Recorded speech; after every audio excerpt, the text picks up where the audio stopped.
Hi, I have a mic and a pulse, and as was foretold in the prophecy, today I'm going to talk about Fallout 4, and more specifically, the Brotherhood of Steel. This is the second video in a 3-ish part Fallout 4 rewrite series, but they're mostly independent, so the first one isn't required viewing. The bottom line is that it was about the Institute. We said they were making synths in an attempt to improve on humanity, gave them a redemption arc in which you show them you can make a world that's safe for humans and synths to coexist, and then screwed up that happy ending by having the Coursers rebel and destroy half the Institute out of fear that the humans would enslave the synths instead of living in peace with them. So today we're going to talk about the Brotherhood. The Brotherhood itself is decently written, with a clear goal and ideology, but it fails to take into account the fact that organizations are made up of people who have their own personal views and struggles, and I think if we focused a little more on the internal and personal tensions of the Brothers of Steel, they would be more interesting and more dynamic as characters and as a faction. Part 1. With friends like these, it's really helpful to have enemies to focus your aggressive energies on. The biggest missed opportunity for the Brotherhood as a whole is the fact that they're written to be completely unified. As a refresher, in Fallout 3 the Brotherhood was split into two factions. The Outcasts, who wanted to follow the Brotherhood of Steel's traditional style of hoarding advanced technology and isolating themselves, and Elder Owen Lyon's Brotherhood, which was actually using its advanced tech to help people and fought alongside you to defeat the Enclave. By the time of Fallout 4, these two factions recombined due to a war with a super mutant army that required their combined forces to win. Now, Fallout 4 as written treats it like Lyon's Brotherhood was weak because of Lyon's poor leadership and foolish straying from the Codex, and says that with the Outcasts back, everyone in the Brotherhood realized what a mistake helping outsiders was and decided to be jerks again. But I don't really buy that. The Lyons Brotherhood was much stronger than any of the West Coast Brotherhoods sitting in bunkers and losing wars to the NCR, and a major part of that was their willingness to work with outsiders, and especially recruit them. So pretending that was some kind of mistake feels forced. They did suffer heavy losses defending the capital wasteland from a super mutant army that came from absolutely nowhere, but if they had sat in the Citadel, they would have just lost access to all supplies and been besieged until they starved to death or were killed, assuming they weren't already killed by the Enclave poisoning the water purifier or nuking them with their killsat. It does, however, make sense that the Outcasts would gain a fair amount of influence during the war, because A, the Lyons Brotherhood would come to them for help, so the Outcasts would have some power to make some demand, and B, the Lyons Brotherhood would be strengthened by the influx of Wastelander recruits, but at the same time would lose some of its more experienced soldiers in the war, so even though the recruits would be getting more experienced over time and some would rise through the ranks, the fact that the Outcasts mostly had soldiers who were there from birth would give them an edge in combat that would help more of their soldiers rise through the ranks. Overall, the likely outcome would be that the bulk of the Brotherhood was still made of Lyons men and recruits who had a greater desire to help outsiders and fight the good fight, but the Outcasts would be disproportionately represented at higher ranks, giving them outsized influence in their quest to control advanced tech. So we can still make the Brotherhood less warm and cuddly than they were in 3, but without going so far in the opposite direction that they turn into the Enclave. And I know some of you are thinking that the Brotherhood have to be like the Outcasts were because the lore says so, but A, at least 2/3 of the story of the Brotherhood is about the tension between following the Codex and making good decisions, which is basically just the to be lawful or good trope, and B, a story isn't just a mechanism for converting lore into plot points. They are people, they have individual minds, and they make decisions that aren't the same decisions totally different people 200 years earlier would have made. So, since I've said this is about people, let's talk about them.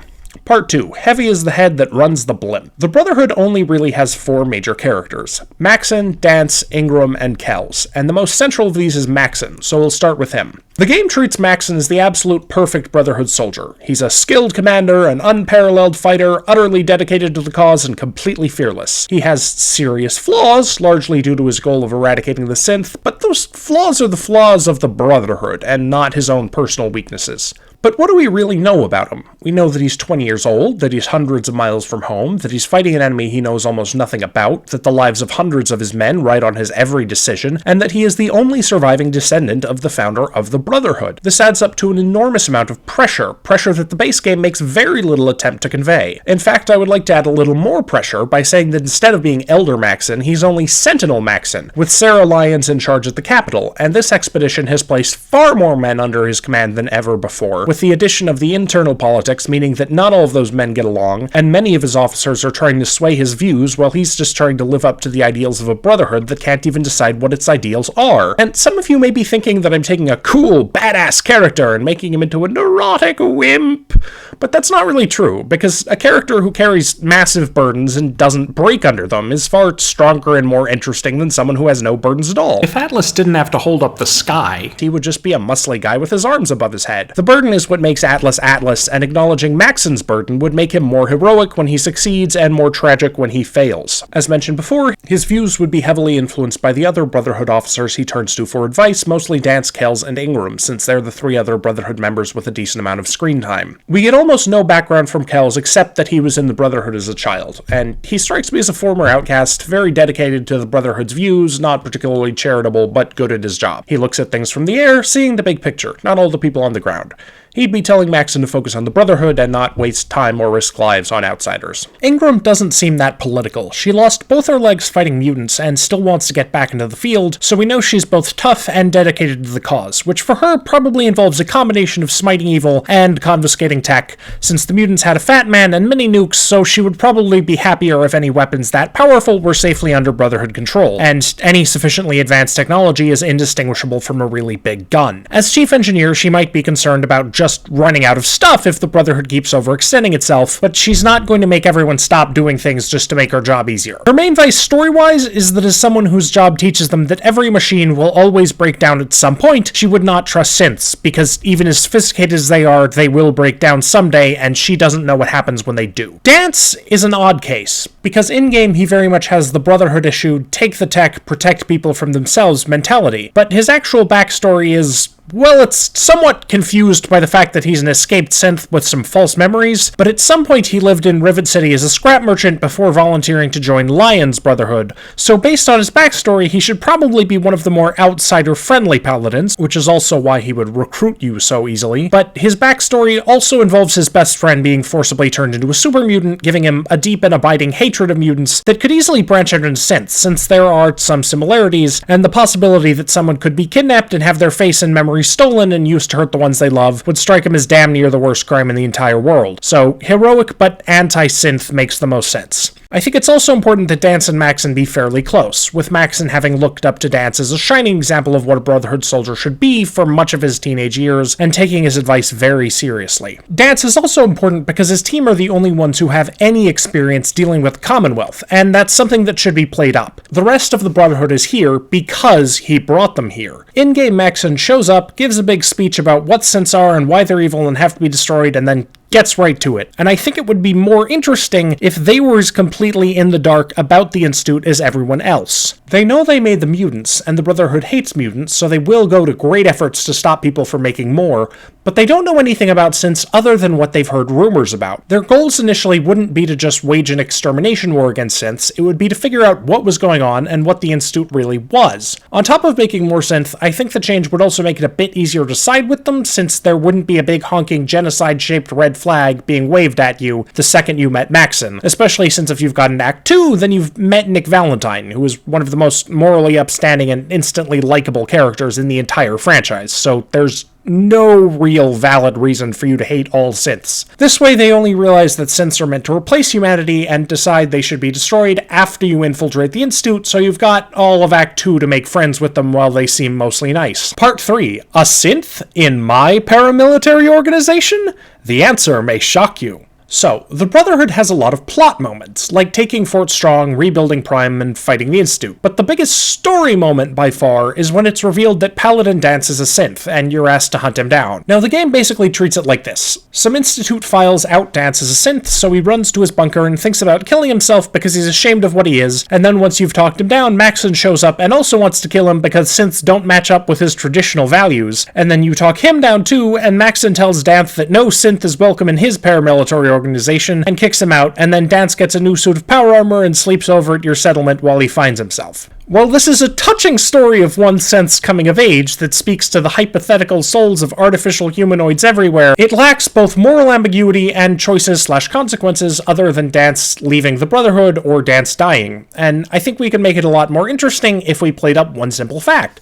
Synths are infiltrators. If we keep it ambiguous for a while as to whether Dance was always a synth who just happened to escape, travel several hundred miles to DC without remembering it, join the Brotherhood and rise through the ranks, be assigned to a mission to go back to the place he escaped from, and then call the Brotherhood there because he had fought a few robots and heard a few rumors about the Institute, or whether the real Dance was killed by the Institute and replaced with a synth who brought the Brotherhood to the Commonwealth so the Institute could kill them, we can make it a bit more interesting for everyone involved. The player is now on a quest test for the truth instead of just passing some charisma checks. Maxon, instead of being a jerk, is now freaking out because he has no idea how compromised the Brotherhood might be, and his trusted friend Dance may have been killed long ago with his face and memories stolen, and Dance is freaking out because he's also not sure whether his memories are even real, and whether he's got some hidden programming he doesn't even know about that could make him kill his friends. In the base game, you know that he's a runaway because the network scanner holotape you used got basically all of the Institute's data on one holotape, including all of the files on runaways. But in this version, it would be a little harder to prove Dance's innocence, as the files on runaways would be stored separately, and you would only know that robotics manufactured him, not what happened afterwards. To get them, you would have to go to some kind of archive room in the SRB, but to get in, you'd have to talk to some sort of synth, and they'd ask you who you were looking for and whether you needed any help bringing them in, and you could either leave and not get the evidence but maintain your relationship, fight your way in and get the data but also get exiled, help them recall Dance if you're a Hellfire enthusiast, or just talk your way in by saying it's nothing or that you can handle it on your own.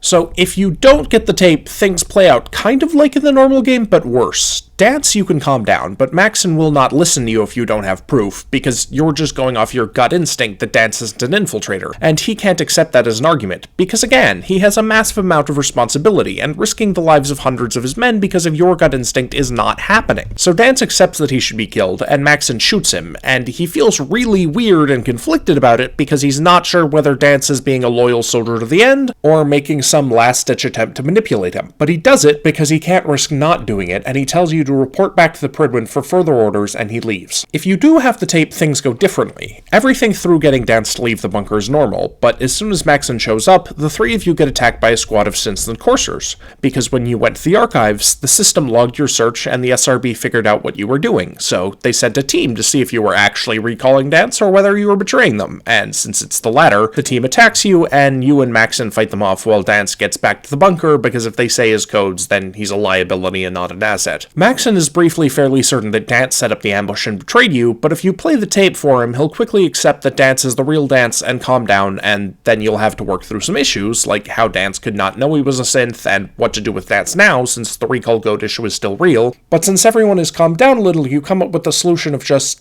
keeping him on the Pridwin, since if the Institute has gotten aboard the Pridwin, they've pretty much won anyway. So, having accepted that Dance is a good person and also a synth, Maxon is forced to accept that synths are not inherently evil, and therefore decides that they don't have to exterminate them. So, in the process of saving Dance, you've also kind of saved Maxon's soul as well. Though, because the technology to make infiltrators still exists and is very dangerous, they do still need to destroy it and the Institute. Part 4. Everybody lives, except the people who don't. So if the Brotherhood no longer wants to exterminate the synths, the Railroad and Brotherhood no longer have to be enemies, and you would have the option to make peace between them, provided you also stop the Battle of Bunker Hill with the Minutemen, as mentioned in the last video, because if Railroad agents had actively killed Brotherhood soldiers, then Maxon would not be willing to forgive them. So the Railroad and Brotherhood would agree not to kill each other, and the Brotherhood would agree not to kill the synths, and then you would just do the ending of the Brotherhood questline, with Prime smashing the Institute and all that. Except this time the Railroad is also there. They might have gotten that synth rebellion started, depending on how much Railroad stuff you got done before being exiled, they might just be shooting people. So you win, Father is disappointed in you, you nuke the Institute, conflict resolved. And then you talk to Maxon aboard the Pridwin, and he seems a lot more well-adjusted than he was when he first got there, having successfully completed the biggest mission of his life, kept most of his men alive, and maintained control of all of the various soldiers who may have objected to him not destroying the synths. He's now a lot more confident, and is definitely going to be a good influence on the Brotherhood moving forward. And by moving forward, I mean going back the way they came, because I think it would be more dramatic and satisfying, and also just a better visual if they flew off into the sunset instead of just staying over the airport indefinitely. Because they've fixed Prime, gotten some tech, including maybe artillery plans you give them as a bonus, and destroyed the Institute, so they have no real reason to stay.